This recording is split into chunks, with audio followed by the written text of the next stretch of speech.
alaykum ustozlar. Informatika attestatsiya test nomeri 1 birinchi testni tahlilni qilib tashlaymiz hozir. Xo'p, demak, ASCII 2 xalqaro kodlash jadval berilgan 16lik sanoq sistemasida quyidagi jadvaldan foydalanib 10lik sanoq ASCII 2 xalqaro kodlash jadval berilgan 10lik sanoq sistemasida quyidagi jadvaldan foydalanib maktab so'zining 2lik sanoq sistemasidagi ko'rinishini aniqlang deyapti. Xo'p, mana bu sal davomi rasm orqasida qolib ketibdi. 2lik sanoq sistemasidagi ko'rinishni aniqlang deyapti. Demak, biz mana ASCII 2 jadvalini 10likdagi kodlari berilgan. Mana, ya'ni mana bu belgilar, mana bu yerda 10likdagi kodlari. Xo'p, shunda biz maktab so'zini 10likdagi belgilarini bitta-bitta topib olamiz. Demak, M harfiga to'g'ri kelgan kod 77. M barobar 77. Demak, buni ikkilik sanoq sistemasiga o'tkazsak, 77 ning ichida 2 ni 6-chisi bor, 64. 2 ni 5-chisi 32 bo'lmaydi, 2 ning 4-chisi 16 ham bo'lmaydi. 2 ning 3-chisi 8 bor. Hop, 64 ga 8 72 bo'ladi. 2 ning 2-chisi 4 ham bor. Hop, 64 8 72 4 ni qo'shamiz 76 bo'ladi. Shunda 2 ni 0-chisi ham bo'ladi.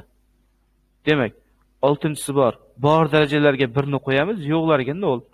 Demak, 6-chisiga 1 5 4 3 2 birinchisi va 0-chisi. Mana. Demak, 77 dan shunday ko'rinishga o'tdi ikkilikda. Hop, keyin A harfi.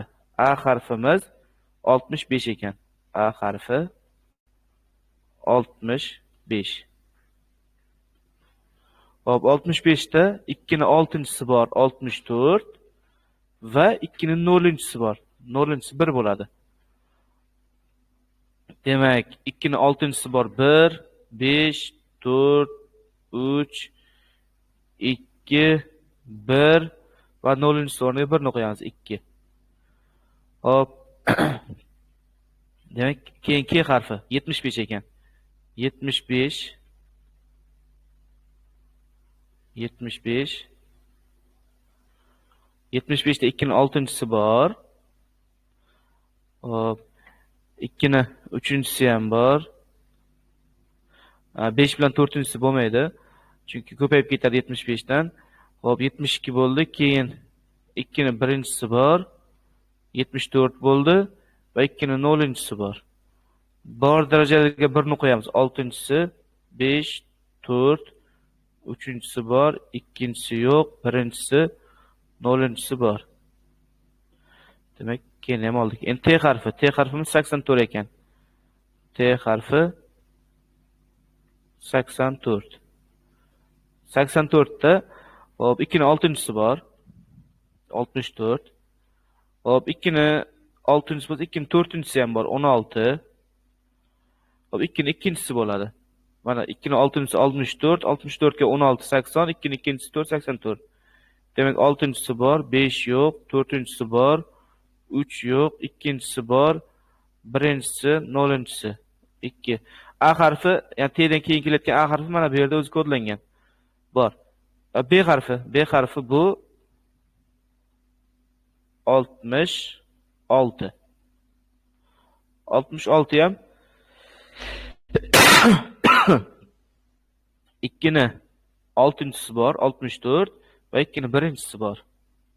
Demak, 6-chisi 5 4 3 2 1-chisi va 0-chisi mana. Hammasi o'tkazib oldik. Endi ketma-ket yozib chiqamiz. O'zi demak, M harfi bilan boshlangandan keyin 1 bilan boshlanar ekan kodlangan payti, ikkilik ko'rinishi. Demak, A bilan B javobni chiqarib tashlaymiz. Xo'p, ana endi men yozamiz. Men yozsak 1 0 0 1 1 0 1. Hop, qaraymiz. Javoblarda hop, C javobda 1 dan keyin 4 ta 0 bor. Mana 1 dan keyin 4 ta 0 bor. Lekin bizda M harfimiz 1 dan keyin 2 ta 0 chiqdi. Shunda qolganlarni davomidan qo'yib o'tirmasdan C javobni ham xato deymizda, D javobni olib ketaveramiz. Mana, ya'ni o'zi 0 bilan boshlanmaydi kodimiz. A bilan B javobni chiqardik.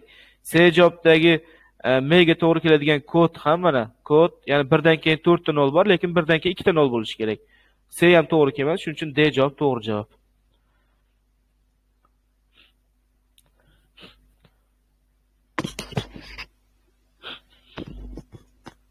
Ikkinchi savol.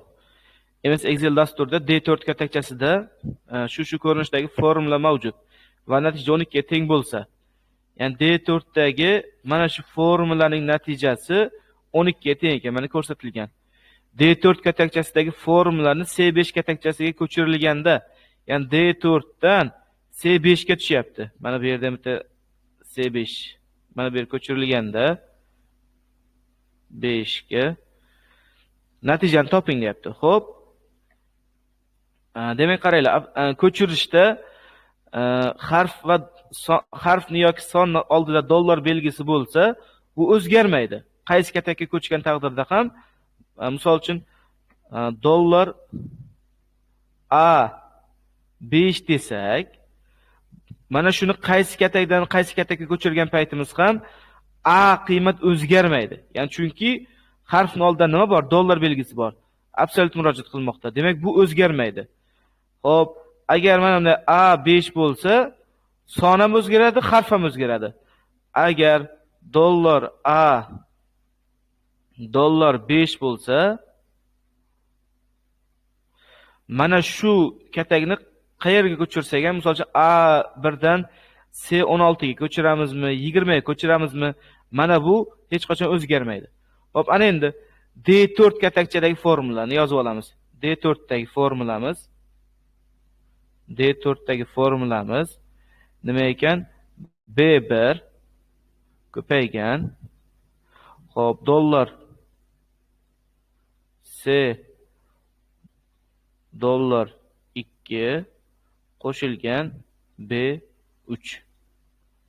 Buni C5 ga ko'chiramiz. C5 ga. Xo'p, ustozlar, harf nima qilyapti? Bitta orqaga qaytyapti. Ya'ni D dan C ga qaytmoqda. Demak, harfimiz bitta orqaga qaytyapti. Demak, mana ko'chirayotgan paytimizda mana bu formuladagi harflar ham bitta orqaga qaytadi. Oldida absolut murojaat bo'lmasa. Demak, B'miz bitta o'zidan oldingi harfga qaytsa A bo'ladi. Xo'p, 4 dan 5 ga o'zgaryapti. Ya'ni son esa bitta keyingisiga o'tyapti. Shunda mana bu birimiz 2 bo'ladi. Ko'paygan. Xo'p, bu o'zgarmaydi. Qayerga borsa ham C dollar 2 plus. Mana bu yerdan B3 ekan. Demak, B3, B ham o'zidan bitta oldingi harfga o'zgarsa A bo'ladi. Xo'p, shunda son bitta keyingisiga o'tyaptimi? A4 bo'ladi. Demak, A2 ning qiymati. Endi shu formulaning qiymatini topishimiz kerak. A2 ning qiymati 5 ko'paygan. C2 ning qiymati -3 qo'shilgan A4. Demak, A4 da hech qanaqa qiymati yo'qmi? Biz uni 0 deb olamiz. Hop, -3 ni 5 ga ko'paytirsak -15 bo'ladi. -15 ga 0 ni qo'shganimiz bilan hech narsa o'zgarmaydi. Bu ham -15 degan javob chiqadi. Demak, bu javobimiz A da.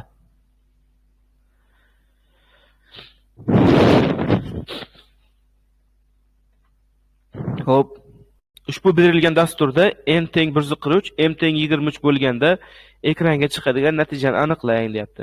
Demak, n va m o'zgarishlar berilyapti. N teng 143 ekan. M barobar 23 ekan. Hop, kan dastlab qiymati 0. While berilyapti. While'da n m dan katta deyapti. Hop, demak, while mana while sikli qachonki mana bu shart yolg'on bo'lganda ishini to'xtatadi. Shart rost bo'lsa, bu davom etib ketaveradi. Ya'ni n ni m ga tekshiradi, katta bo'laversa, davom etaveradi bir necha marotaba. Qachonki mana shu shartimiz yolg'on bo'lgan payti while o'z ishini to'xtatadi-da, natijani chiqaradi. Hop, demak, 143. Dast endi qo'yib ketaveramiz. 143. 143. Kattami 23 dan. Bu katta. Demak, katta bo'lsa mana ichiga o'tadi. Endi aytadi, n deyapti. N dan m ni ayiring deyapti. Va keyingi n ga o'zlashtiring deyapti. Endi n bo'ladi. Dastlabki n dan 143 dan 23 ni ayirsak 120 bo'ladi. Hop, k bittaga ochsin deyapti. K dastlabki qiymati 0 edi. K bittaga ochsa 1 bo'ladi. Endi yana tekshiradi. Hop, n ni keyingi qiymati necha bo'ldi? 120. M o'zgarmaydi. 120 kattami deyapti 23 dan. Ha, katta. O demak katta bo'lsa n deyapti. N dan m ni ayir deyapti. Ya'ni 123 dan 120 dan 23 ni ayiring deyapti. 97 bo'ladi. K yana oshadi bittaga. K teng 2 bo'ladi. Hop, endi n 97 bo'ldi. 97 kattami 23 dan. Katta. Yana n dan, ya'ni n ni oxir qiymati 97 dan m ni qiymati 23 ni ayiramiz. Bunda 74 bo'ladi. Hop, k yana bittaga oshadi. K barobar 3 bo'ladi. Hop, yana keladi 74 kattami 23 dan. Katta. Demak, n 74 bo'lgan edi. 74 dan ayiramiz 23 ni. 74 dan 23 ni ayirsak 51. Hop, k bittaga oshadi deyapti. K teng 4 bo'ladi deyapti. Hop, n 51 bo'ldi. Endi 51 kattami 23 dan. Ha, katta. Hop, shunda n bo'ladi 51 dan 23 ni ayirsak 28. Hop, k'miz yana bittaga oshadi. 5 bo'ladi. Hop, endi yana 28 kattami 23 dan. Katta. Demak, n barobar bo'ldi. Endi n oxirgi qiymati 28 bo'lgan edi. M ni ayirsak 5 bo'ladi. Hop, k qiymati bittaga ortadi. 6. Demak, mana shu yerga bajarildi. Endi n ni qiymati 5 kattami 23 dan. Yo'q, katta emas. Demak, while sikli o'z ishini shu yerda to'xtatadi-da, bizga nima qilsin deyapti? Natija deyapti. 0 va 1. Bu degani mana bu n ni format n ni qiymati 0 ga keladi, k ni qiymati 1 ga boradi. Xo'p, n ni oxirgi qiymati nechi bo'ldi mana bu yerda? N teng 5.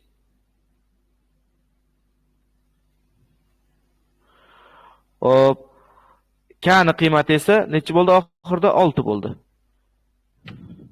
K teng 6. Demak, 5 va 6 degan javob chiqaradi. 5 va 6 degan javob bu A javobdir. Mana bunda natija kichkina harf bilan berilyapti. Menimcha bu o'zi xato bo'lsa kerak. Hop, 3-savol. Shundan keyingi savolimiz.